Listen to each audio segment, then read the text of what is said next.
Hi there. Thank you very much for playing The Beginner's Guide. My name is Davey Reedon.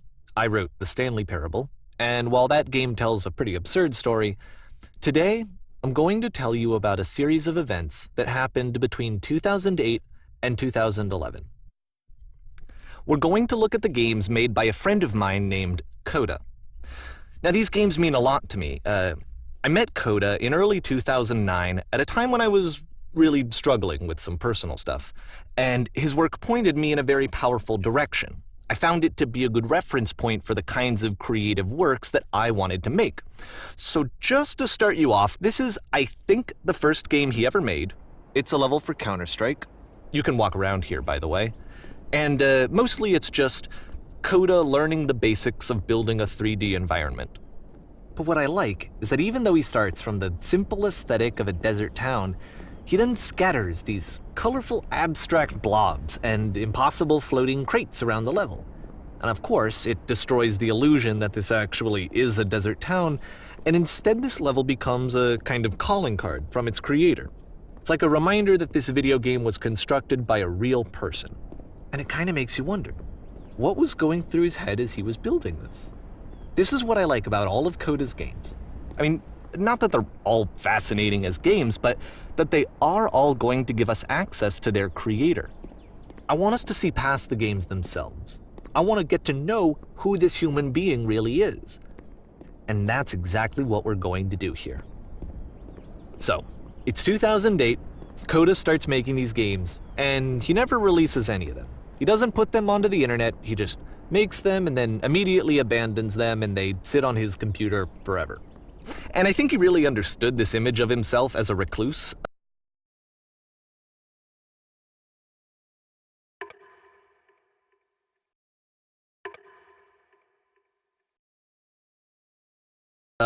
At one point, he jokingly renamed his computer's recycling bin to Important Games Folder.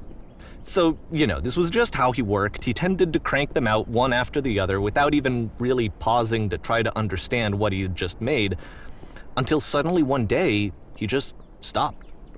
In 2011, that was it. He made his last game, and then he hasn't made another one since. And that's why I've taken this opportunity to gather all of his work together, is because I find his games powerful and interesting, and I'd like this collection to reach him, to maybe encourage him to start creating again. And if the people like you who play this also happen to find his work interesting, then I'm sure it'll just send that much stronger of a message of encouragement to Coda. So thanks for joining me on this. If you have a particular interpretation that I haven't mentioned here, or if you just need to get in touch, you can email me at daveywreden@gmail.com. Okay, that's about it for introduction. Let's take a look at Coda's first proper game. As each game is loading, I'll show you the date that it was completed. This first one was made in November 2008.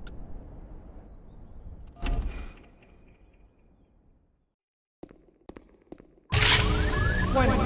Whisper machine active. Shift to structure imminent. This game is called Escape from Whisper, and it's one of the more generic games you'll see from Coda.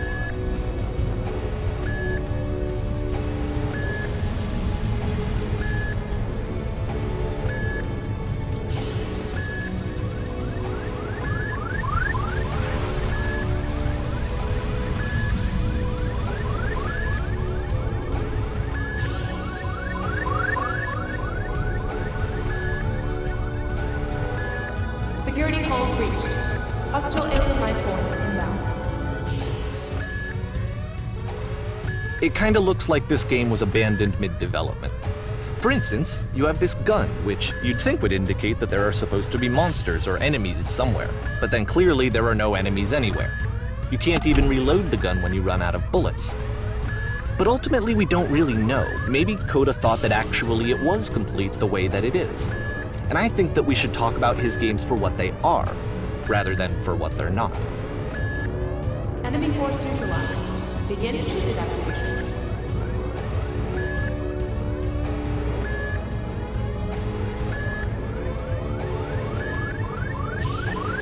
I love how you can see the bottom of the universe from this room.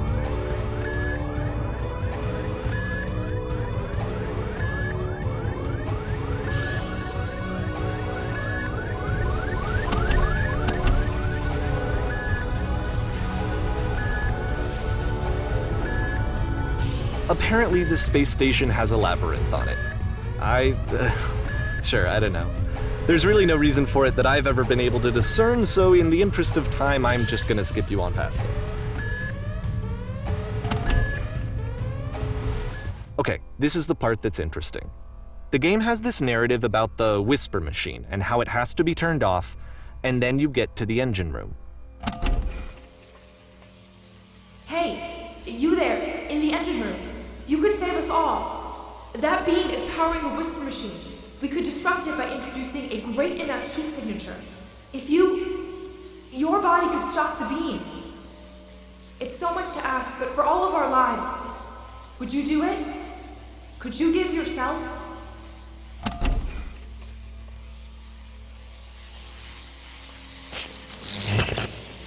Let me pause here for a second.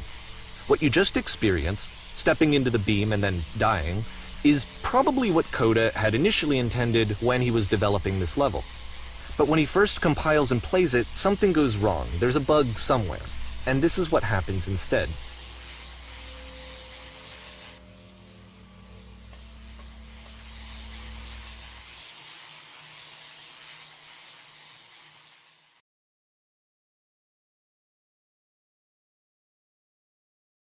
The beam causes you to start floating. And this is an important moment for him. Because yes, this is technically a glitch, but Coda identifies something human about it, like how small it makes you feel in the face of this larger chaotic system. Or this floating could be the afterlife, a peaceful place, juxtaposed against all of the hysteria that you've just had to traverse. I don't even know. I have no idea what he was thinking, but what's clear is that after making this, something lodges itself in his brain. He wants to do more of these really weird and experimental designs. So he stops work on this and moves on to a stream of tiny little games that go in all sorts of directions. Let's go ahead and take a look at the first game he made after leaving this one behind.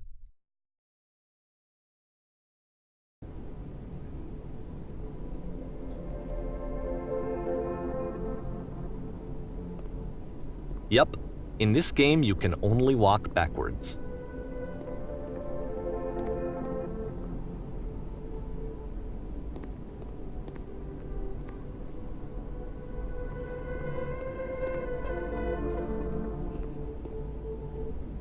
So it's a short and relatively minimalist experiment combining motion and narrative. It is less advanced than the previous game, but actually it seems to be more focused, more complete. Coda's trying to give it a unique voice rather than simply basing it on a pre-existing trope.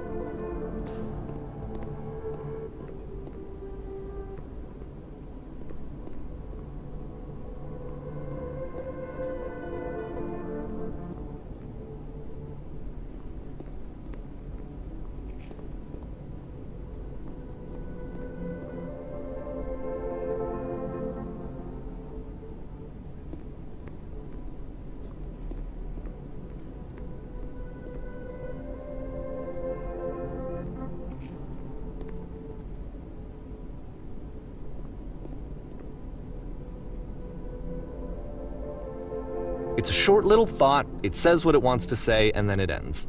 Didn't need anything more than that. Which to me is why it works, because it gets out quick. Okay, next one.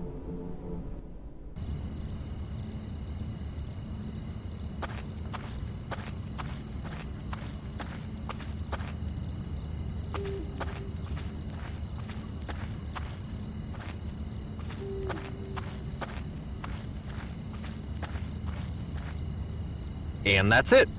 Okay, the meaning of this game won't be clear just yet. Please be patient with me for a few more games, and I promise you'll see what makes it interesting. Oftentimes, Coda would put bizarre titles like this one at the start of his games. I wish I'd known him at the time that he was making these early games. He would really only talk to me about his work as he was making it. Once he stopped work on a game, that was it. It was dead to him. And I don't agree with that at all, but what are you gonna do?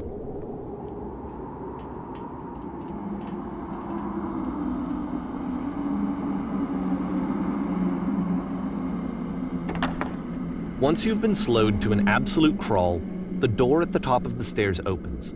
So why, If Coda's not showing these games to anyone, why bother opening the door at all? Well, to show you, I'm modifying the game here so that when you press enter, it'll bring you back up to full speed so you can enter the door for yourself.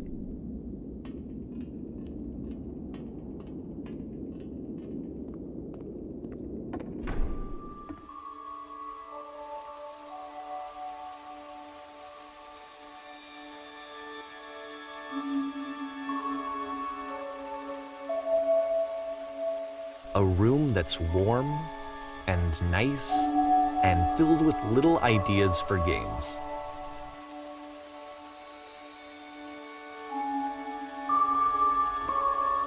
Coda would often tell me that he didn't mind if people thought of him as cold or distant. He said that he knew that he was actually a vibrant and compassionate person, but that it takes time to really see that. It can be a very slow climb to get there.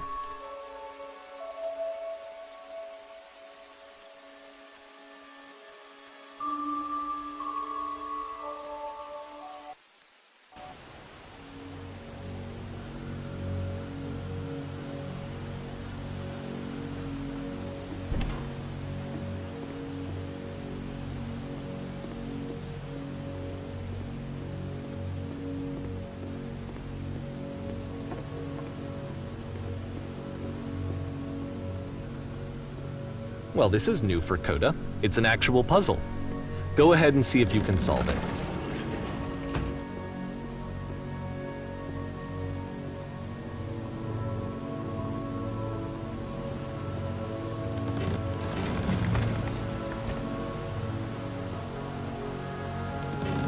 Don't forget that solution, because we're going to see this puzzle again soon. We're going to see it a lot.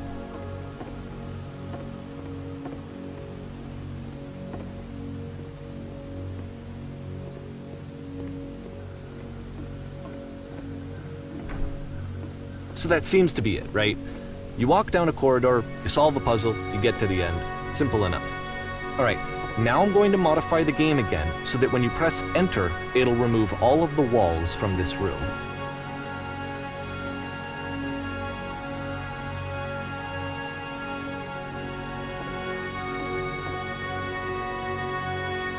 How about that? There was more to it than we had any way of knowing.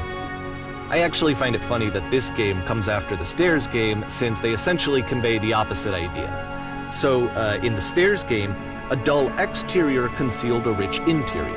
And then, in this level, a dull interior hides this fantastic outer world.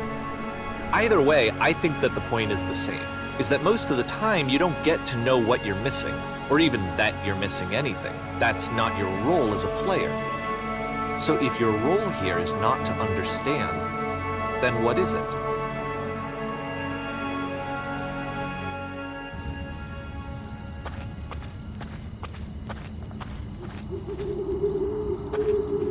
Aha!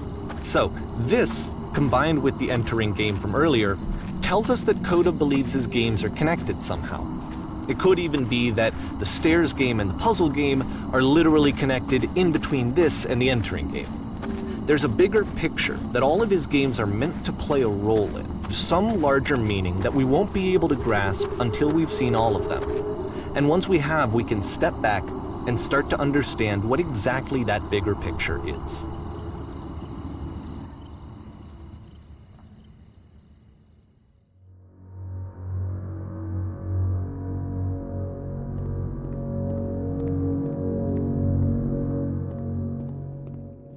Let's talk about video game development for a second.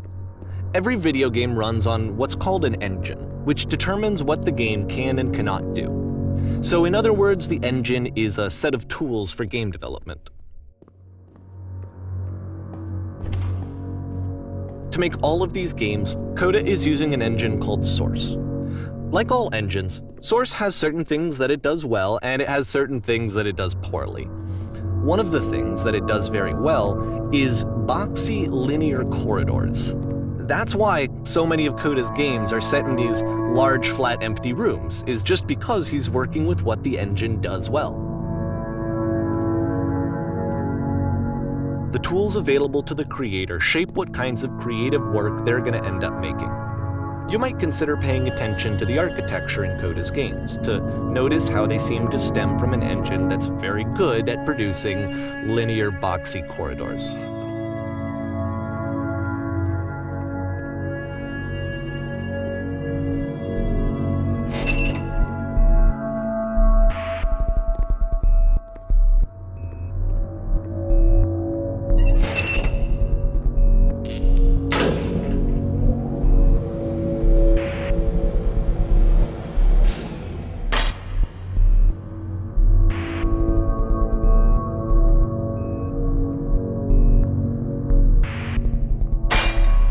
This prison, funny enough, in Coda's original design, the doors stayed shut for a full hour before letting you go. If you don't mind, I think we're gonna skip that. This is something that he and I used to argue about a lot. You know, whether a game ought to actually be playable, whether it means anything if no one can get through it. And I would always defend that, you know, all this work goes into the game, why not make it playable and accessible?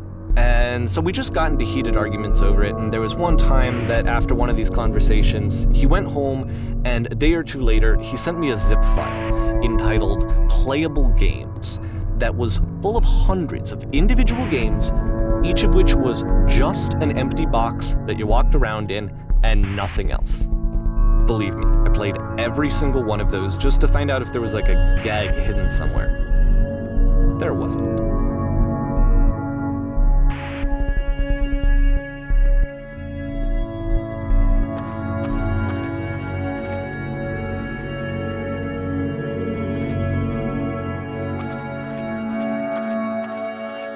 It's the puzzle again, with the exact same solution as the last time.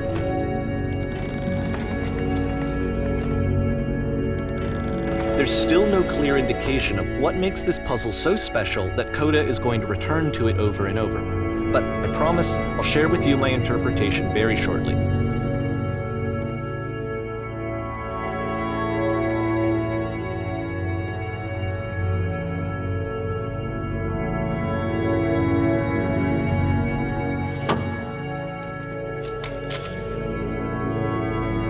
Here, Coda begins using a kind of dialogue system that he fashioned out of the engine's chat capabilities. Use the 1, 2, 3 buttons on your keyboard to respond.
And so we make one last descent down to the final floor of the level.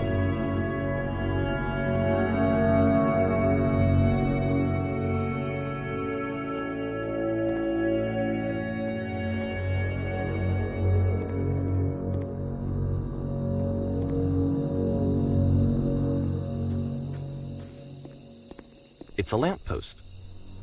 Okay, I can't tell you quite why, but for some reason, Coda fixates on this lamppost. It's going to appear at the end of every single one of his games from here on out. I'll tell you what I think. I think that up to this point, he's been making really strange and abstract games with no clear purpose, and maybe you can only float around in that headspace for so long. Because now he wants something to hold on to. He wants a reference point. He wants the work to be leading to something. He wants a destination, which is what this lamppost is. It's a destination. We're going to see it in the work as well. His games are just going to become a lot more cohesive, a lot more fully developed, with more of a clear idea behind them. And as we go, that idea will get clearer and clearer and clearer.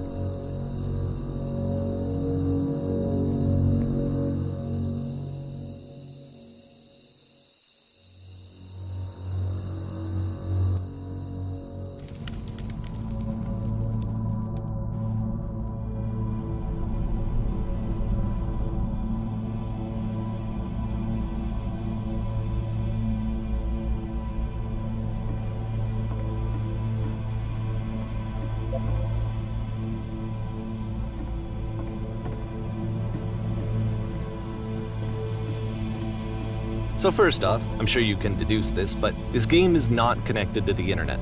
All of the notes that you're gonna see have been written by Coda. This was actually the first game of his that I ever played. This was shortly after I met him at a weekend game jam in Sacramento, where I grew up. I saw him working on this very level, and it was just so different from anything that anyone else was doing. So right away I was like, I have to be friends with this person. In retrospect, I think I was probably a bit too pushy, trying to get his attention. I was over-enthusiastic. But he was very gracious about it and very patient with me. And I cooled off eventually.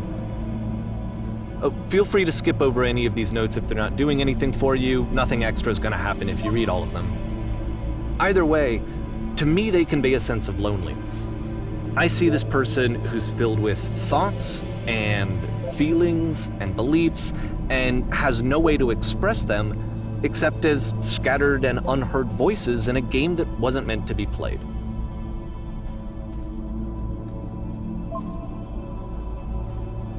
But it's ironic, isn't it, that in playing this game and seeing how alone Coda often felt, that we get to know him better and actually kind of connect with him. And I have to be honest with you, this idea is really seductive to me, that I could just play someone's game and see the voices in their head and get to know them better and have to do less of the messy in-person socializing. I could just get to know you through your work. I think this is why I always liked Coda's games so much, is because it felt like they let me have that connection. I felt as though he was inviting me personally into his world. And then I feel less lonely too.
At the end of this level, we're going to see the puzzle again. And here, I'll tell you what I think the puzzle means. Each of these games represents an idea that was on Coda's mind at the time that he was making it. And the puzzle is a way of closing the door on a previous chapter of his life before moving on to the next one. In each of his games, after exploring a theme that, he might find difficult, Coda can then place this puzzle that he knows has a reliable solution. He understands exactly how it works, and so it gives him a simple mechanism for moving on.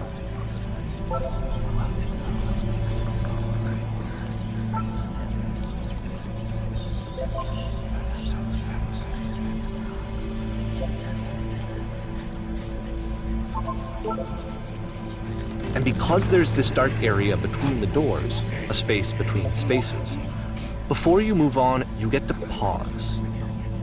Just for a moment, a few seconds to reflect on and let go of the events that led you here. To step back and connect the pieces together. To grasp at that elusive bigger picture.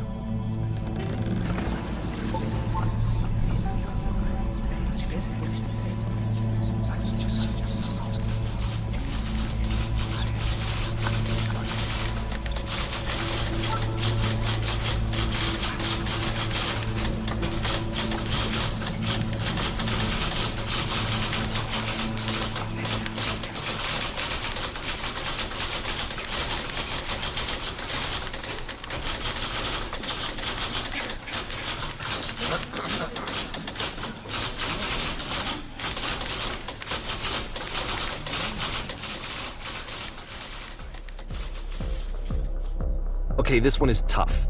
It's gonna kinda just spin its own wheels for a few minutes. Hang with it.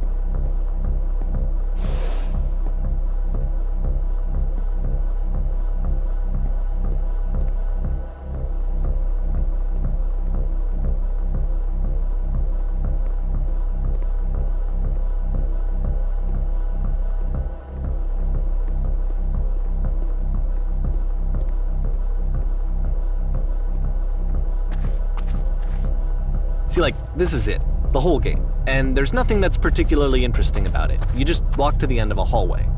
Except, for some reason, Coda gets really fixated on this prison that has all of this modern furniture. And I don't know why, but he decides he needs to revisit this prison. He's gonna start over, use the same assets, turn it into something else. Okay, cool, here's version 2.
There's a bit more to this one, but still it's not really communicating anything. It's kind of just weird for weirdness' sake.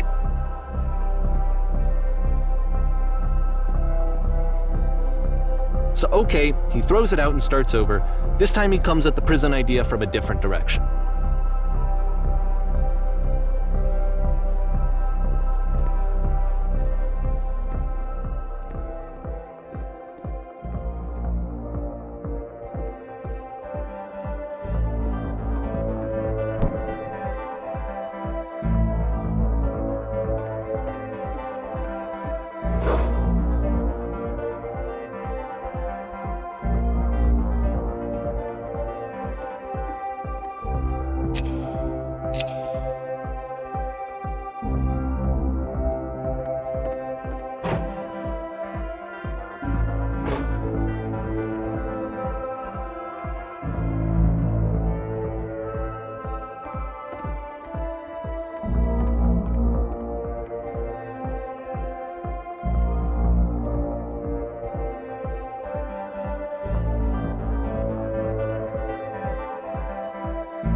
And of course, now the table is gone and you can't begin the chain of events to escape.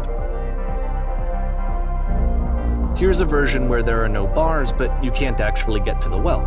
And then a version where the inside of the prison is the outside and the outside is the inside. Let me just blink you real quick through a few more of these. I mean, he really unloaded on this prison idea. There's nearly a dozen of them. Personally, I think it's awful to watch this, to see a person basically unraveling through their work. And for what? Like, at what point do you just go, maybe there are game ideas other than this prison that I could be working on? But Coda doesn't have that voice telling you to stop, that particular mechanism of defense against yourself. Without it, you just spiral. And so he keeps going and going and going and going and going, and then he hits on something. And he likes it. And that's it. He's done. He stops making prisons. This is the very last version of the prison game that he created. And the reason I think it works is that the prison is not actually in it.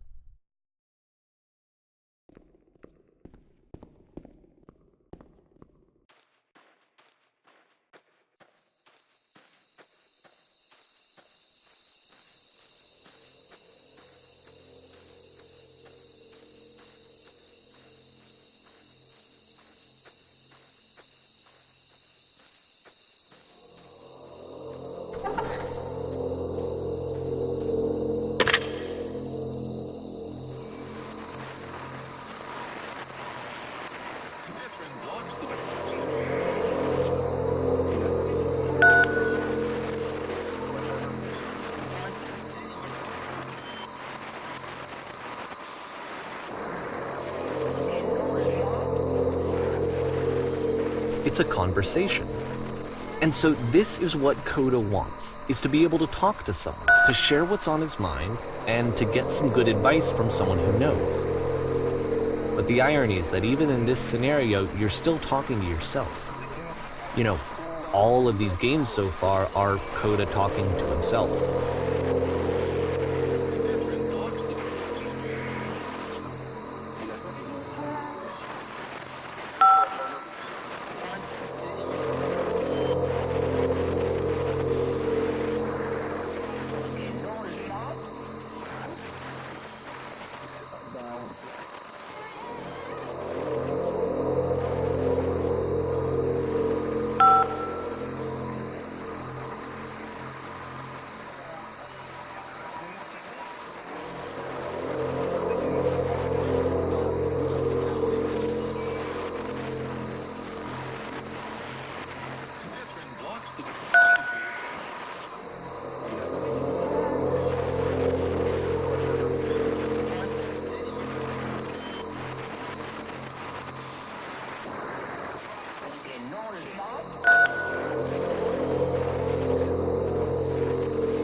I can see why he considers this a fitting conclusion to the prison games. After all of the obsession and frustration, just to be told by someone you can trust that things are going to be okay. Wouldn't that be nice? So what would it look like if Coda wanted to make a game about talking to someone other than himself?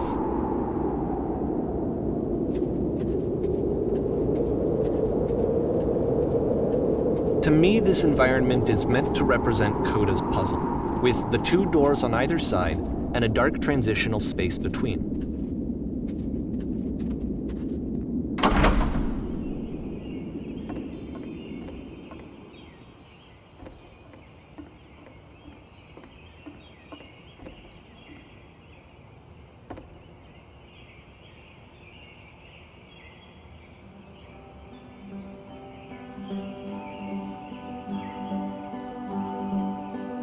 You'll notice that the quality of the art is a step up from previous games, including this new and improved chat system, which he started using from this point on. From here on out, he begins putting much more effort into the visual polish of his work, and this particular game took 2 months to create as a result.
After the intense set of prison games, this house cleaning level almost feels like cleansing. It's the moment after a particularly difficult or traumatic experience where you just need to let it sit and digest inside of you, and eventually cohere into something meaningful.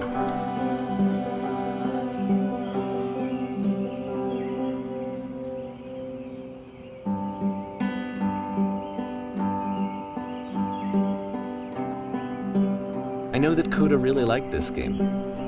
Of all of his work, actually, this was the only one that he called me up to ask me to come over and look at it. This was during a period of a few months where he was like grossly happy all the time, just walked around with a constant smile on his face.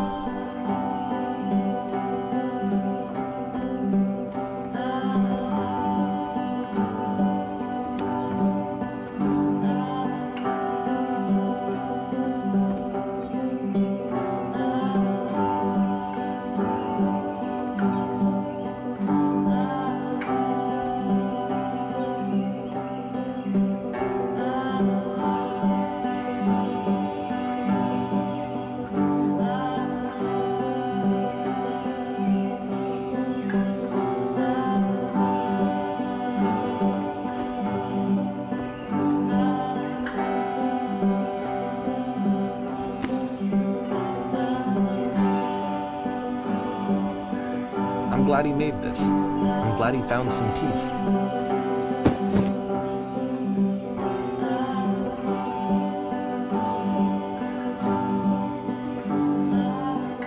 But, of course, it can't last. The music stops, your companion is gone, it's time to leave. The door at the top of the hill is now open as well. Again, you can't stay in the dark space for too long. You just can't. You have to keep moving. It's how you stay alive.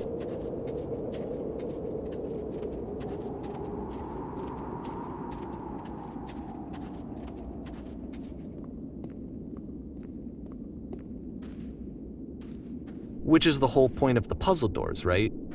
That sooner or later you have to pick up and move. I really thought that was the point of it.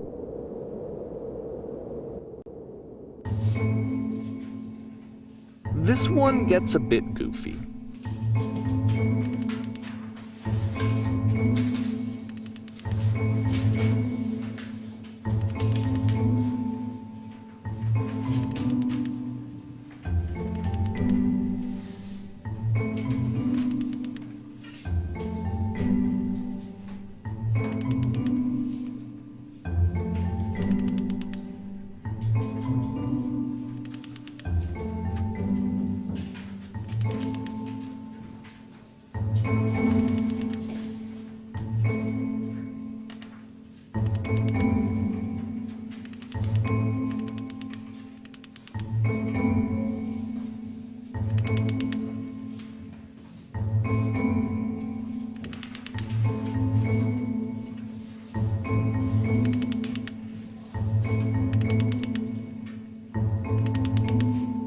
About halfway through the game, the perspective shifts.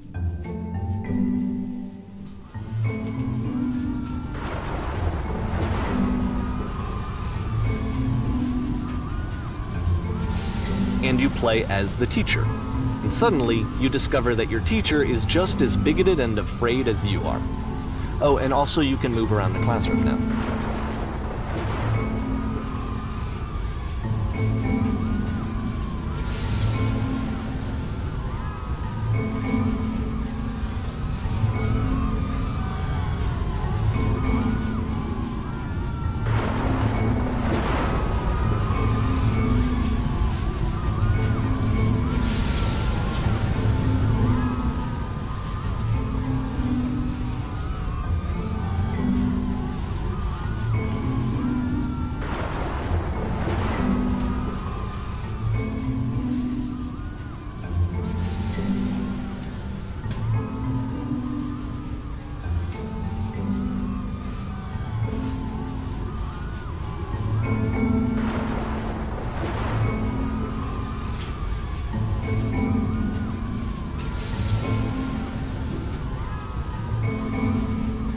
I fell pretty hard for this one. I feel like it's one of the most relatable experiences that you can have. To assume that some other person is perfect and totally fulfilled in every way, and completely miss all of the little flaws that make them painfully human. I think about this game a lot these days.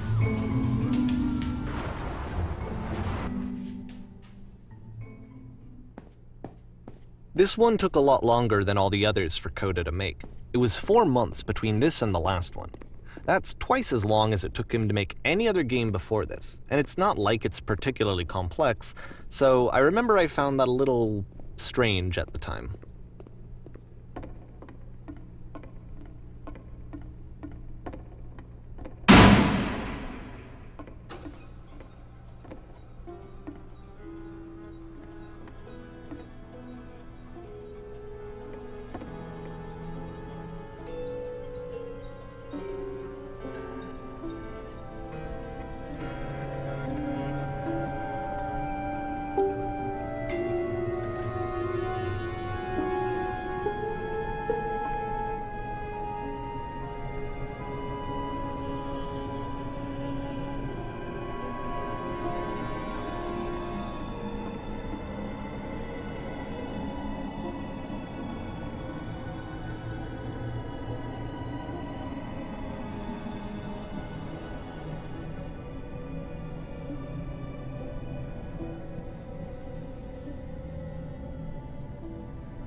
The game ends with this eerie premonition of what's going to happen next in Coda's life.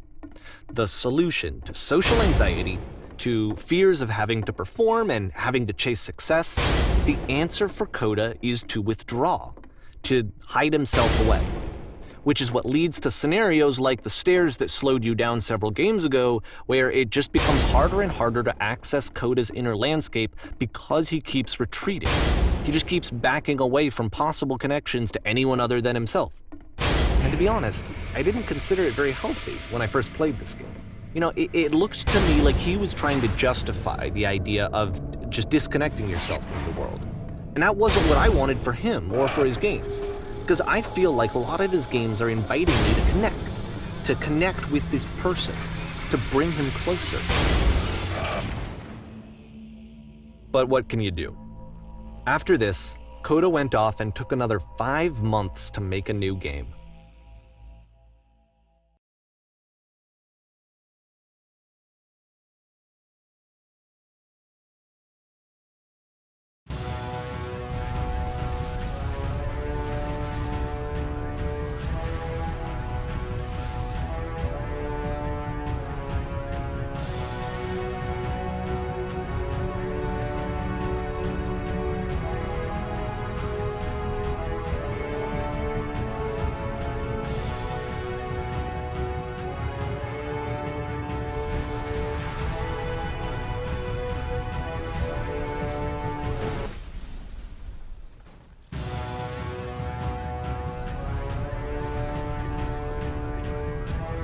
You should probably open your eyes if you haven't already. It's pretty much impossible to solve otherwise. And there is a solution, by the way.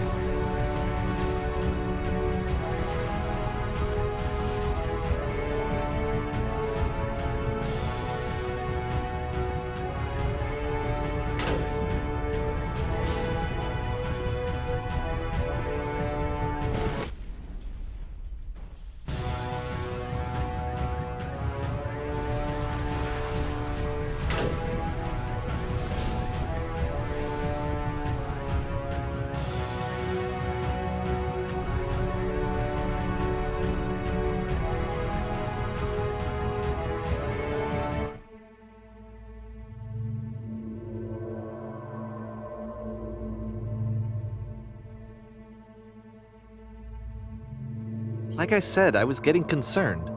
First off, he's never been this explicit in his work about exactly what he's thinking. So where's that coming from? But then even weirder, his work has potentially stopped being an outlet for him. Not like he's having trouble iterating on ideas, but he literally just can't think of new ideas anymore. And in person, he was being a lot more distant than usual. Like, you know how sometimes a person will just deflect anything that you say in order to keep themselves disconnected all the time? It was that kind of thing. Here was the point in my relationship with Koda where I really started to wonder if he needed my help in some way.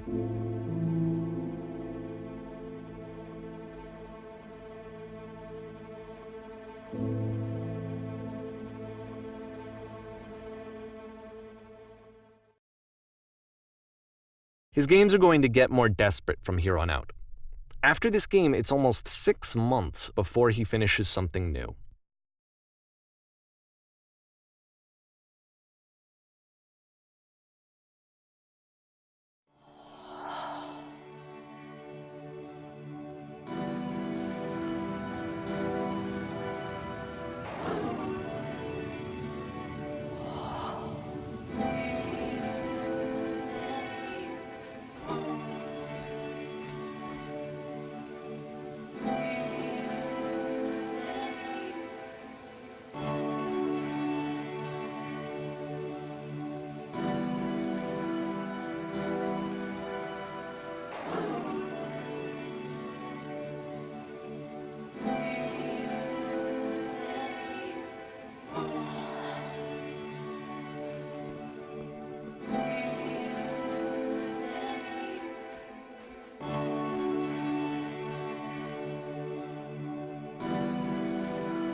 If the last game featured Coda talking explicitly about his creative frustrations, this one turns it up to 11. Now, put yourself in my shoes playing this. Here's a friend whose work is exhibiting signs of struggle, frustration, anxiety, depression even, and yet still he keeps making games. He keeps throwing himself into the grinder even when he clearly doesn't have the energy for it anymore. Why? What is it for? Because from my perspective at the time and just what I knew of him, this was a result of how isolated he was. He was in his own little bubble, just sitting at his computer all day, not really showing these games to anyone, not releasing them onto the internet, and so he didn't have anyone outside of himself to connect with. He had no outlet to ground himself on.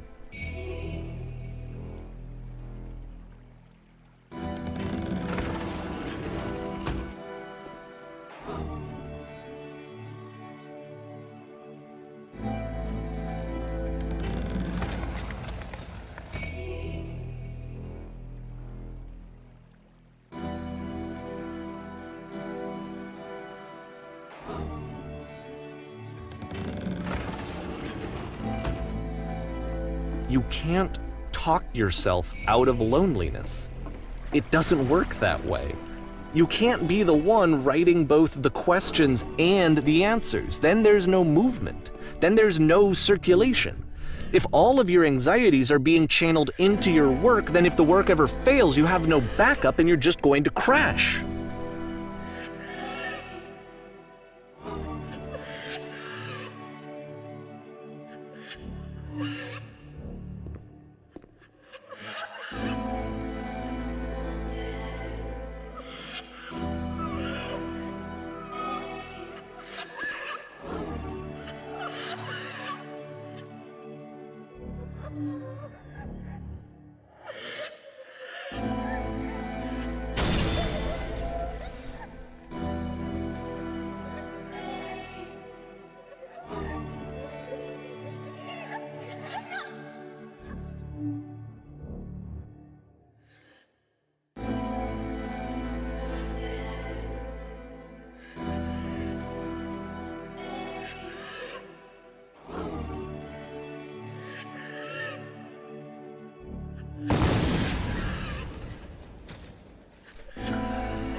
Seeing this game at the time that he made it, it looked really unhealthy to me. I was watching him do this to himself, and I hated it. I hated seeing him so trapped. It's like, video games are not worth this amount of suffering. This is someone I really cared about, and I used to get so much joy out of seeing him create. For him to suddenly become angry and frustrated like this, it was the worst thing for me.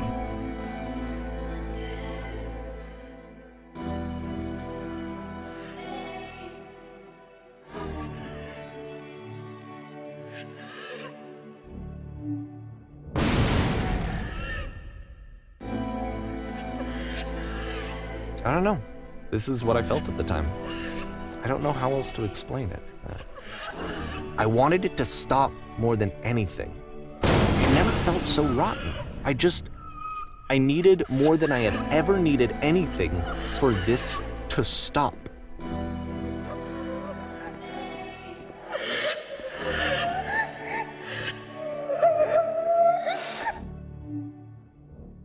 But it didn't stop. After finishing this one, Coda takes another 7 months and comes up with a new game.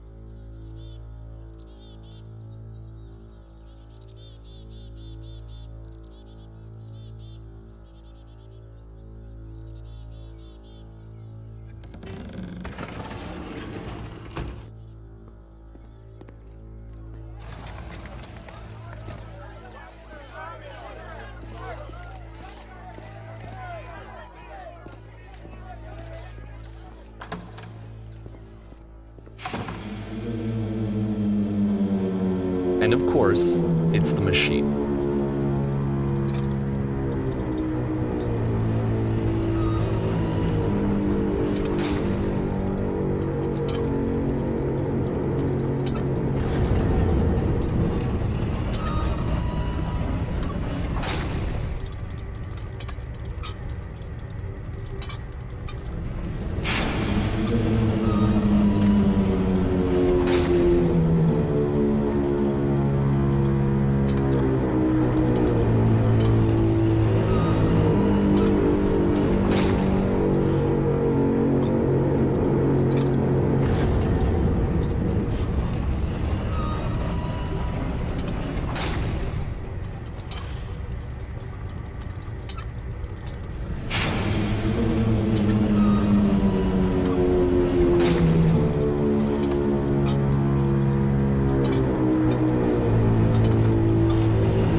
So now the work is becoming self-destructive.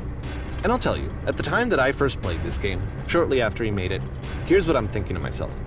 I'm thinking that Code is stuck in his own head, and that it's having a very negative effect on him, and that all he needs to do is just start showing his work to people, to get some actual feedback on his games. It might get him out of isolation. And so, as I'm thinking this, I realize that I could be the one to initiate it. Because it would never occur to Coda to start actively soliciting feedback, so what if I did it for it? If he could see the difference it would make to have more actual conversations with other human beings, would that bring him out of his mental spiral? Would it give him confidence in himself? Would it bring meaning back into his work?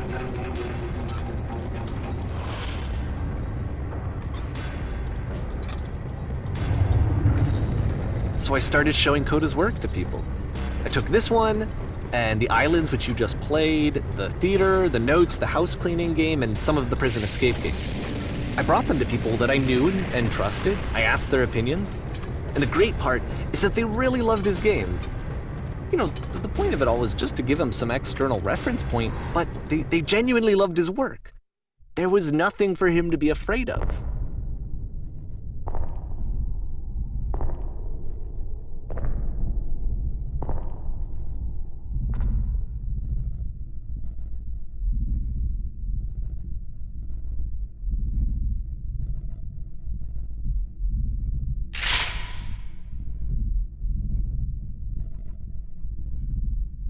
Can you see why I felt like this was the right thing to do? Because it's the thing that I always feel like I need, to be told that my work is good, that I am good. When someone really connects with a thing that I've made, when they see themselves purely in my work, there's nothing that feels better. And I got to give that very same feeling to my friend. I did something, I really felt like I'd done something good, like I was a good person. I felt like there was a friend who was in trouble and was unhappy and maybe didn't like themselves, and I could fix it. If I could give him this gift, maybe I could fix the problem. When they told me how much they enjoyed his games, it was the best feeling. It was the absolute best feeling. It made me feel so happy. So beautifully, beautifully happy.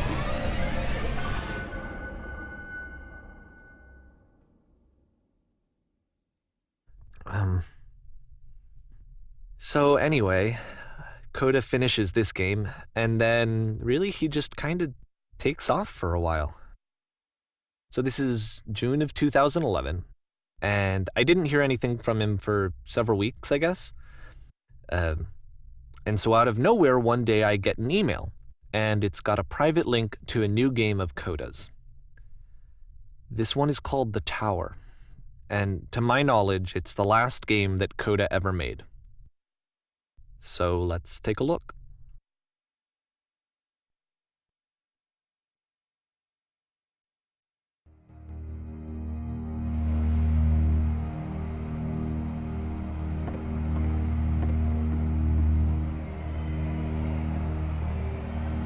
And this is where I have trouble saying anything meaningful about Coda's work.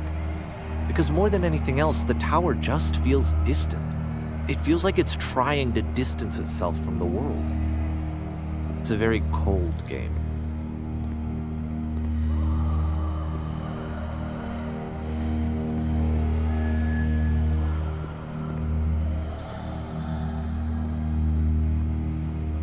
This room actually has a maze in it. Except that all the walls of the maze are invisible. And then every time you touch one of the walls, there's this awful flashing and noise, so the experience is really miserable. The game goes beyond not being meant to be played, it actually seems to despise the player for trying to play it at all. But I do want to show you the rest of the levels, so when you're ready to continue, press enter and I'll put a bridge over the maze.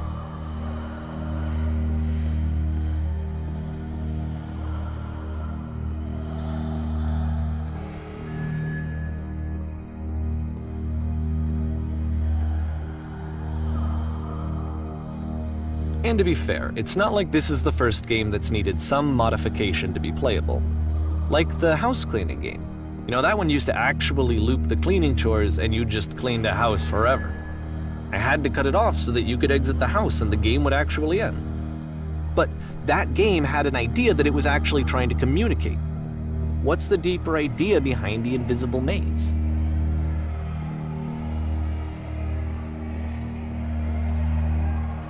The only way past this challenge is to randomly guess the 6-digit code. Like the invisible maze, it's frustrating to me, because it's the opposite of everything else that Coda has made. It doesn't encourage thought or engagement. It doesn't ask anything of me, except a lot of my time. If I could have reached him during this time, then maybe I could have asked him, but I couldn't. I still don't really understand why this is here. I'll put the code on the ground for you here, though, so that we can move on.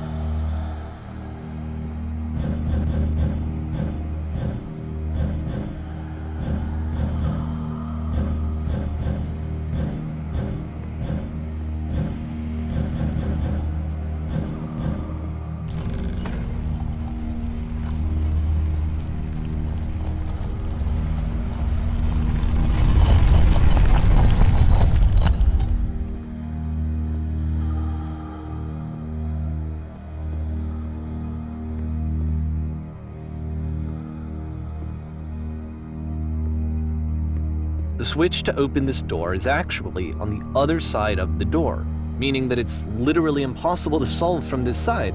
So even if you somehow brute forced your way through the first 2 challenges and you got to this point, there's actually just no way to progress. And it's scary for me, the idea of Coda cutting himself off entirely, just saying, you know, that's it, that's the end of the conversation, not giving me any way to fix the problem. I feel like a failure, I guess, when I can't fix the problem. But I can open this door for you, so let me do that. Was I a failure for not understanding this game? I mean, I don't know why I would be. It's not like everything needs to have a solution, but I feel it somehow. I feel like I failed, and I don't understand why. I remember, it's June of 2011. I'm playing this for the very first time. And as I'm playing, I'm thinking to myself, I don't know this person. I have no idea who this person is. It wasn't the guy I knew, it wasn't my friend. I had come to so many conclusions from looking at all of his work up to this point, and then suddenly none of them... I had been trying to, though. That was the thing. For years I was trying to get to know him, to understand who he actually was and what he stood for. I asked him so many times to please just tell me what his games mean to him. I asked him please to tell me what the 3 dots mean. And he wouldn't.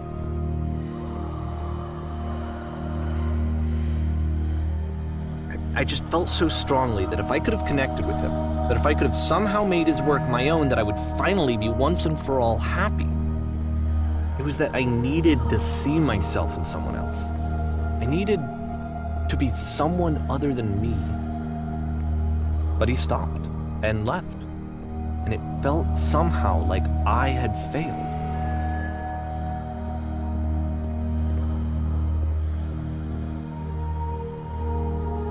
Where did I screw up?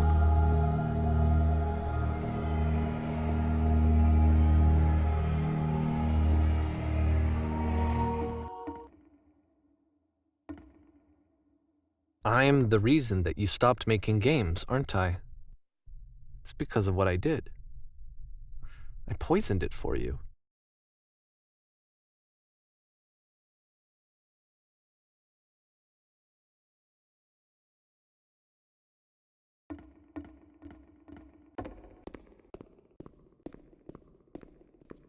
I don't think I ever told you this, but when I took your work and I was showing it to people, it actually felt...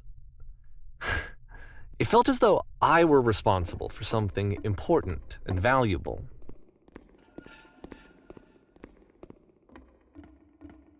And the people who played them, they treated me like I was important.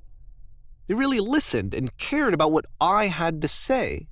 Even though I was showing your work, I felt good about myself. Finally. For a moment, while I had that, I liked myself.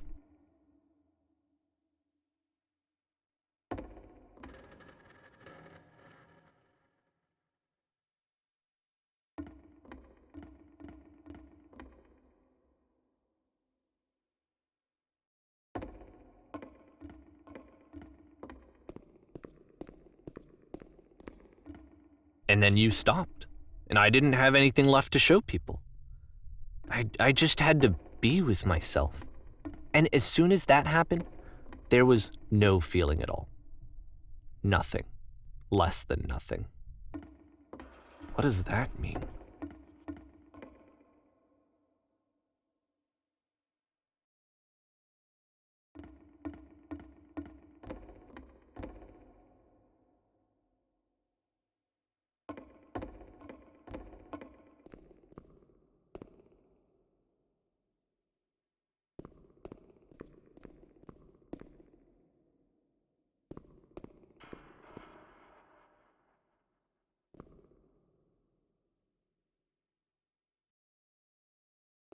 I'm afraid that I did something really stupid because I don't like myself.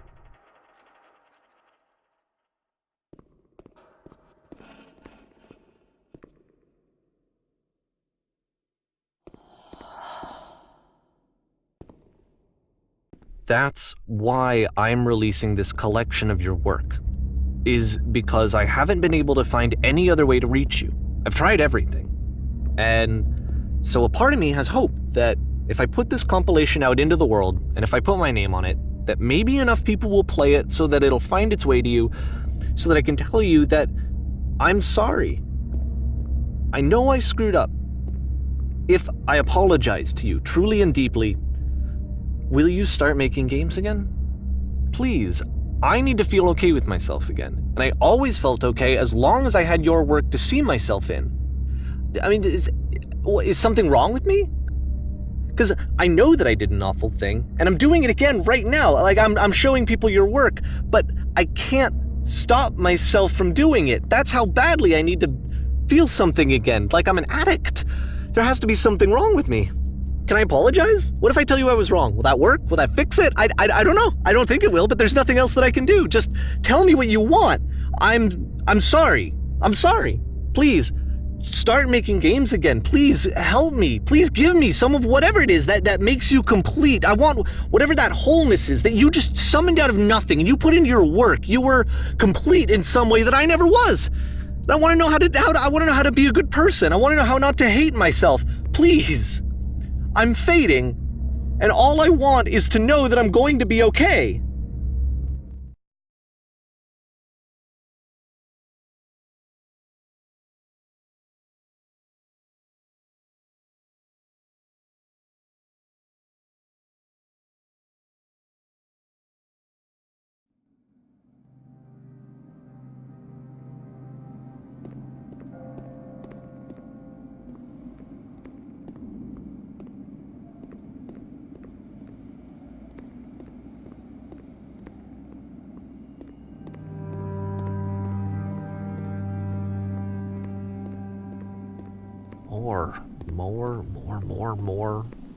More love, more praise, more people telling me that I'm good.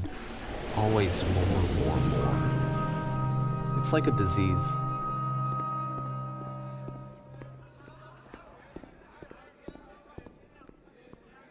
Solution.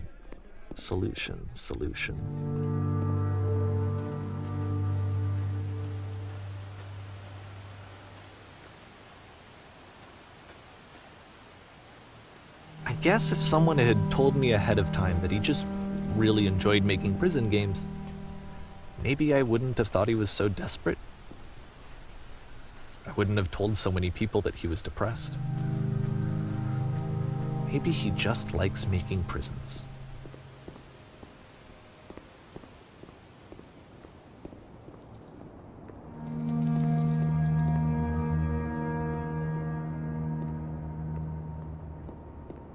Even now, the disease is telling me to stop. Don't show people what a shitty person you are. They'll hate you.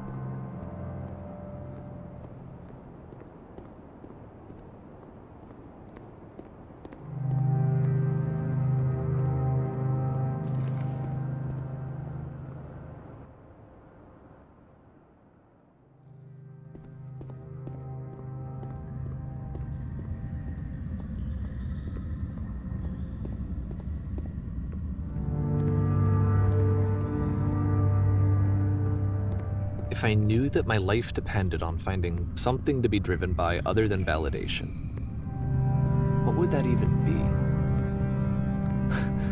It's strange, but the thought of not being driven by external validation is unthinkable. Like, I actually cannot conceive of what that would be like.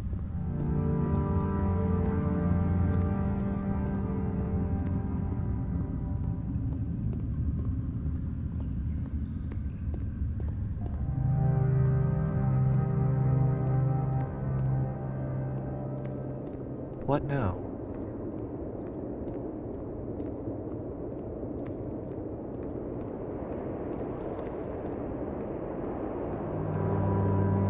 I think I need to go. And I'm sorry, because I know that I said that I would be here and I would walk you through this, but I'm starting to feel like I have a lot of work to do.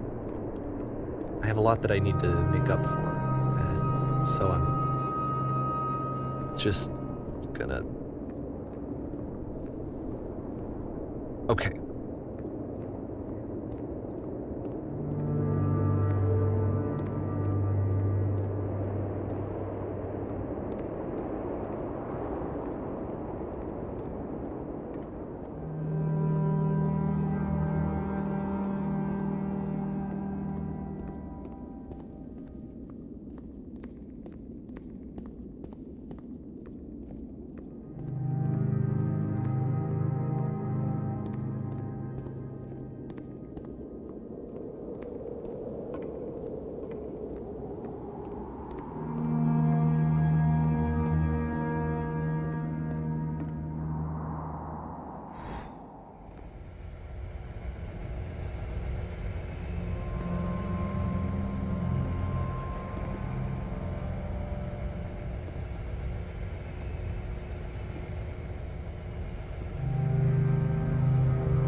Turn back from this cave. You said